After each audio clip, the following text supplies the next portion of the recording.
अस्सलाम वालेकुम नाज़रीन, FSID न्यूज में आपका इस्तकबाल है। मैं मोहम्मद फारूक। पढ़ते हैं आज की ताज़ा खबर। SS dental care multi speciality and implant centre doctor Salim Malik की जानिब से रोजाना फ्री चेकअप। टाइमिंग सुबह 11 बजे से रात 8 बजे तक। Sunday also open. यहाँ पर implant with teeth in 3 days, laser treatment, Hollywood smile design, flexible denture व दीगर ट्रीटमेंट किए जाते हैं। SS dental care, clock tower beside Rahmat Masjid, HR complex, first floor, SBI main branch road, Mahbubnagar. BRS party से 9 मुंतखब corporators की साबिका वजीर श्रीनिवास गौड़ के हाथों तहनीती तकरीब। BRS पार्टी से 9 मुंतखब महबूब नगर कॉरपोरेशन के 16 कॉरपोरेटर्स की साबिका वजीर श्रीनिवास गौड़ ने अपने कैंप दफ्तर में उनकी तहनीत पेश की और साबिका वजीर श्रीनिवास गौड़ ने कहा कि इस मरतबा महबूब नगर कॉरपोरेशन इंतखाबात में BRS पार्टी के 15 उम्मीदवारों ने कॉरपोरेटर्स की हैसियत से जीत हासिल की, जबकि एक उम्मीदवार BRS पार्टी से टिकट न मिलने पर आज़ाद उम्मीदवार के तौर पर मुकाबला किया था, जिन्होंने जीत हासिल करने के बाद दोबारा BRS पार्टी में शमूलियत अख्तियार की, जिससे कल BRS पार्टी के महबूब नगर कॉरपोरेशन में 16 कॉरपोरेटर्स हो चुके हैं।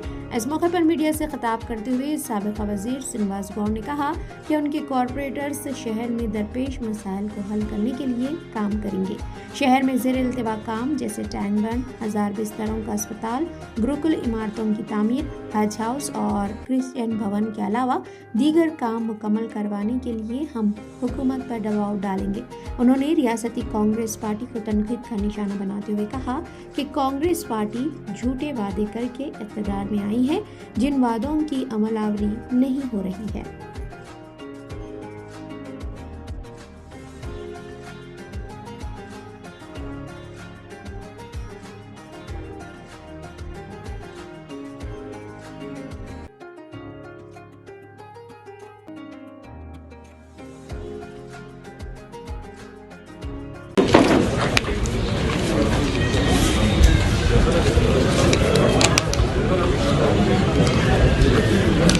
మీడియా మిత్రులందరికీ, print and electronic media, photo video journalist అందరికీ నమస్కారం. ముఖ్యంగా ఎంతో శ్రమ పడి పార్టీ కష్టపడి గెలిచినటువంటి మా కార్పొరేటర్లు అందరూ 16 మంది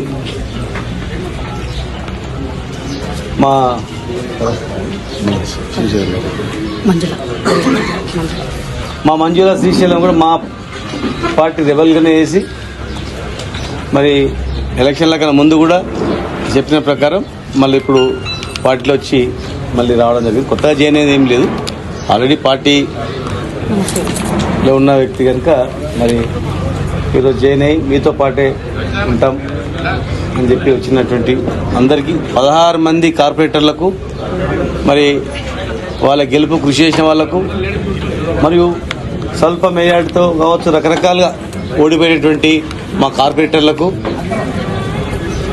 సహకరించిన వ్యక్తులకు అందరికీ కూడా పేరు పేరు నమస్కారం. రాష్ట్రంలో BRS ప్రభుత్వాన్ని, మన BRS పార్టీని ఎదుర్కోవడానికి సిద్ధాంతాలకు అగెనిస్ట్గా ఈరోజు ఇక్కడ మహబూబ్నగర్లో కావచ్చు చాలా ప్రాంతాల్లో అన్ని పార్టీలు ఐక్యమై మరి BRSని ఓడించడానికి ప్రయత్నం చేసింది. కాంగ్రెస్ ప్రభుత్వం ముఖ్యంగా అధికారాన్ని ఉపయోగించుకొని, పోలీసులను ఉపయోగించుకొని ఓటర్లను అనేక రకాలుగా భయపెట్టించి మభ్యపెట్టి కొంతమంది పోలీస్ అధికారులు దురుసుగా ప్రవర్తించి ఓట్లు వేయాలి, గెలవకపోతే మీ సంఘం చూస్తామని భయపెట్టించి భయభ్రాంతులకు గురి చేసి ఎన్నో దగ్గరుండి ఎన్నో నీచమైన పనులు కూడా చేసి కొంతమంది మరి ఎన్ని చేసినా కూడా ఓటింగ్ శాతంలో చూస్తే దాదాపు 5% డిఫరెన్స్ ఉంటుంది, అంతే 5-6%. 2027లో మేము ప్రభుత్వంలో ఉన్నప్పుడు ఉమ్మడి జిల్లాలో ఒక 5% కూడా లేదు గెలిచినటువంటిది. ఇవాళ 2.5 సంవత్సరాల్లోనే దాదాపు 30% వరకు BRS పార్టీ నాయకులు గెలవడం, ఓడిపోయినా కూడా స్వల్ప మెజార్టీతో. ఈరోజు మేము దాదాపు 5 సీట్లు 50 ఓట్ల లోపల, ఇంకొక 3 100 లోపల, దాదాపు 100-120 లోపల మేము 10 సీట్ల వరకు మేము కోల్పోవడం జరిగింది. అంటే మద్యము, డబ్బు, అధికార దుర్వినియోగము, ఎలక్షన్ ఫిర్యాదు చేసిన బ్యాలెట్ నెంబర్లో 2 అని ఇచ్చి తర్వాత 3లో పెట్టిన ఇష్టానుసారంగా వివరించినా కూడా మరి 16ను బీఆర్ఎస్ పార్టీ కైవసం చేసుకోవడం జరిగింది. గెలిచినటువంటి వాళ్ళందరూ కూడా నిబద్ధత గల వ్యక్తులు, కష్టపడినటువంటి వ్యక్తులు, ముఖ్యంగా యువకులు రావడం జరిగింది. మహిళలు కూడా మంచి చదువుకున్నటువంటి వాళ్ళు, ధైర్యవంతులు చాలామంది కూడా ముందుకు రావడం జరిగింది. మరి వీళ్ళందరినీ కలుపుకొని ప్రతిపక్ష పాత్ర పోషించి ఈ పట్టణంలో ఉన్నటువంటి పెండింగ్ పనులన్నీ కూడా హాస్పిటల్లో ఉన్నటువంటి 570 కోట్ల టెండర్లు కావచ్చు, హాస్పిటల్ ముందర ఉన్నటువంటి టూరిజం హోటల్ కావచ్చు, మిగిలిపోయినటువంటి ట్యాంక్ బండ్ పనులు కావచ్చు, హజ్ హౌస్ కావచ్చు, మైనార్టీ స్కూల్స్ కావచ్చు, బీసీఎస్ఎస్టీ స్కూల్స్ కావచ్చు, క్రిస్టియన్ భవనం కావచ్చు, మిగిలిపోయినటువంటి అర్ధాంతంగా మిగిలిపోయినటువంటిది,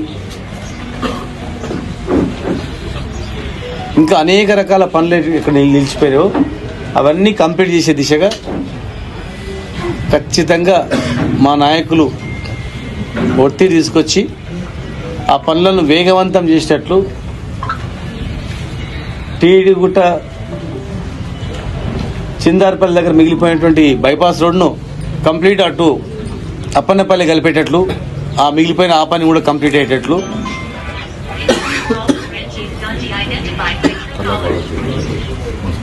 అన్ని పనులు కంప్లీట్ అయినా ఓపెన్ చేయకుండా మిగిలిపోయినటువంటి కళాభారతి కావచ్చు, ఓపెన్ కూడా చేసినాము.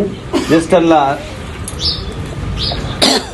ప్రజలకు వదిలిపెట్టాలి, ప్రజలకు ఇవ్వాలంతే, కొన్ని కుర్చీలు అరేంజ్ చేసి. శిల్పారాం కావచ్చు, శిల్పారాం పక్కన అమ్యూజ్మెంట్ పార్క్ కావచ్చు, 26,000 ఎకరాల జంగల్ సఫారీ కావచ్చు, KCR Mayur urban echo park కావచ్చు, అందులో ఉన్నటువంటి 2 ఎకరాల బర్డ్ ఎన్క్లోజర్ కావచ్చు, చాలా ఉన్నాయి. అవన్నీ కూడా కొత్త ఎస్పీ భవనం కూడా శాంక్షన్ చేసి ఫౌండేషన్ చేసినాం 50 కోట్లతో. అది కావచ్చు, ఏవైతే మిగిలిపోయినావో ప్లస్ ఆ వార్డులలో ఉన్నటువంటి సమస్యలను ఎండగడుతూ ప్రధాన ప్రతిపక్ష పాత్ర పోషిస్తూ ఖచ్చితంగా ముందుకు నడుతున్నటువంటి విశ్వాసం, పూర్తి విశ్వాసం నాలోనే ఉంది. ఈ రాష్ట్రంలో ఎన్నికల కమిషన్ అనేది ఎప్పుడు చూడలే ఇట్లా ఇంత ఘోరంగామైనటువంటి విఫలమైంది. ఎవరు ఫోన్ చేసినా, అసలు ఎన్ని ఫిర్యాదులు చేసినా ఒక్కదాన్ని కూడా పట్టించుకున్న పాపాన పోలేదు. విచ్చలవిడిగా డబ్బుల సంచులు ప్రతి నియోజకవర్గానికి వెళ్తున్నా ఒక్క దగ్గర పట్టుకున్నది లేదు. దగ్గరుండి కొంతమంది అధికారులు చేర్చింది, పగడ్బందీగా బందోబస్తు పెట్టి, బందోబస్తుతో డబ్బుల సంచులు అన్ని నియోజకవర్గాలకు పంపి అధికారాన్ని ఉపయోగించి పోలీస్ జులుంతో నడిపినా కూడా ఈరోజు మేము 2023 ఆ రోజు కాంగ్రెస్ మా ప్రభుత్వంలో ఉన్నప్పుడు కాంగ్రెస్ పార్టీ చూసుకుంటే దానికి ఒక 5% ఉంటే మేము 25 నుంచి 30% రావడం జరిగింది రాష్ట్రం మొత్తం మీద కూడా. అంటే ప్రభుత్వ వ్యతిరేకత అనేది కనపడతా ఉంది. మేము 6 గ్యారెంటీల మీద దృష్టి పెడతాం. ఇస్తానన్న 6 గ్యారెంటీల మీద కూడా ఖచ్చితంగా దృష్టి పెడతాం. పట్టణంలో మంచినీళ్ళు అనేది సరిగా వస్తలేదు. అన్ని పైప్ లైన్లు వేసినాం, ట్యాంకులు కట్టినాం, నీళ్ళు తెచ్చినాం. సరైనటువంటి శుద్ధి చేయకుండా అమ్ముతున్నారు. ఖచ్చితంగా మా వాళ్ళు అక్కడ పోతారు, ఇన్స్పెక్షన్ చేస్తారు, నీళ్లు మంచిగా ఇస్తున్నారా లేదా ఏంటి అని కూడా పరిశీలిస్తారు. అనుభవించిన కౌన్సిలర్స్ కూడా ఉన్నారు, 2nd, 3rd టర్మ్లో ఉన్న వాళ్ళు కూడా ఉన్నారు. మరి మంచినీటి పైన అదేవిధంగా అండర్ గ్రౌండ్ డ్రైనేజ్ కూడా 300 కోట్లతో నేను ఉన్నప్పుడే జియో తెచ్చినాం. దాన్ని వాళ్ళు జియో నెంబర్ మార్చి వాళ్ళ డేట్లు వేసుకున్నారు. అయినా ఆ జియోలో కూడా మేము తెచ్చిన జియో నెంబర్ ఉంది దానిలో, ఆ జియోలో కూడా. దాన్ని కూడా మేము అండర్ గ్రౌండ్ డ్రైనేజ్ కూడా కంప్లీట్ చేయాలని చెప్పి ఒత్తిడి తీసుకొస్తాం. రాష్ట్రంలో అన్ని మార్కెట్లు కూడా కట్టినాం మేము. మార్కెట్లుగానే ఉండాలా. మార్కెట్లను ఏదో మారుస్తామంటే మార్కెట్ డిజైన్ వేరే ఉంటుంది, స్కూల్ డిజైన్ వేరే ఉంటుంది, గ్రంథాలయం డిజైన్ వేరే ఉంటుంది, ఇల్లు డిజైన్ వేరే ఉంటుంది, జైలు డిజైన్ వేరే ఉంటుంది, బందర్దొడ్డి డిజైన్ వేరే ఉంటుంది, బాత్రూమ్ డిజైన్ వేరే ఉంటుంది.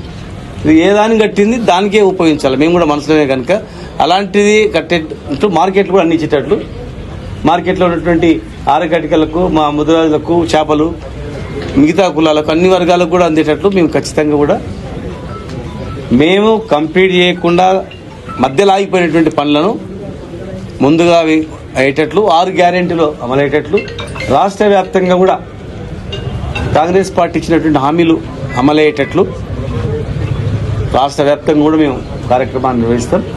42% బీసీలకు రిజర్వేషన్ ఇస్తా అని చెప్పి మరి చట్టబద్ధత ఇవ్వకుండా పోవడం జరిగింది. మళ్ళీ ఇప్పుడు జెడ్పీ ఎంపీపీ ఎలక్షన్స్లో కూడా పోవాలని చూస్తూ ఉంది. జెడ్పీటీసీ ఎంపీపీలు కూడా రిజర్వేషన్ మొత్తం కూడా డ్రా ద్వారా తీయడం జరిగింది. ఎక్కడ జిల్లా పరిషత్ చైర్మన్, ఎక్కడ ఎంపీపీలు, బీసీలు ఎంతమంది, ఎస్సీలు ఎంతమంది, జనరల్ ఎంతమంది, ఎస్టీలు ఎంతమంది ఉంది, ఉమెన్ అంతా దాని ప్రకారమే చేసేటట్లు కూడా మేము కార్యక్రమాన్ని నిర్వహిస్తాం. మరి ఈ జిల్లాలో అన్ని మున్సిపాలిటీలలో గెలుపు కృషి చేసినటువంటి వాళ్లకు, రాష్ట్ర వ్యాప్తంగా అన్ని మున్సిపాలిటీలో పనిచేసినటువంటి నాయకులకు మరి కృతజ్ఞత తెలియజేస్తూ, ముఖ్యంగా ఉద్యోగులు, రిటైర్డ్ అయిన ఉద్యోగులు, యువకులు ప్రత్యేకమైన దృష్టి పెట్టాలి. యువకులకు 2 లక్షల ఉద్యోగాలు ఇంతవరకు రిక్రూట్మెంట్ కాల. రిటైర్డ్ అయిన ఉద్యోగులకు ఇప్పటివరకు కూడా బెనిఫిట్స్ ఇస్తారు. 26 లక్షల మంది, 26,000 మంది అయింది. సిపిఎస్ రద్దు చేస్తామన్నారు, ఓపీఎస్ ఇస్తామన్నారు. ఇంతవరకు కూడా 4.5 లక్షల ఉద్యోగుల యొక్క జీవితాలు అగమ్య గోచరంగా ఉంది. ఈ రాష్ట్రంలోనే, దేశంలోనే 5 డిఎల్ పెండింగ్ ఉన్న రాష్ట్రం ఇది ఒక్కటే. పిఆర్సీ వెంటనే అమలు చేస్తామన్న 6 నెలల్లో ఇప్పటివరకు అమలు కాలేదు. కనుక రిటైర్డ్ అయిన ఉద్యోగులు, యువకులు, ముఖ్యంగా మన మహిళలకు ఎక్కడ కూడా రక్షణ లేదు. అత్యాచారాలు, అఘాయిత్యాలు అన్నీ జరుగుతూ ఉన్నాయి.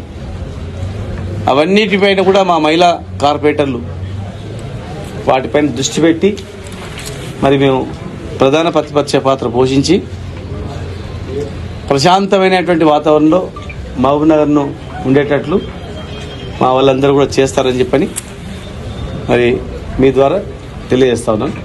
आप हमारा ये वीडियो YouTube पर देख रहे हैं तो सब्सक्राइब करना ना भूलें और बेल आइकन दबाएं। और अगर आप हमारा ये वीडियो Facebook पर देख रहे हैं तो पेज को लाइक करें और फॉलो करें।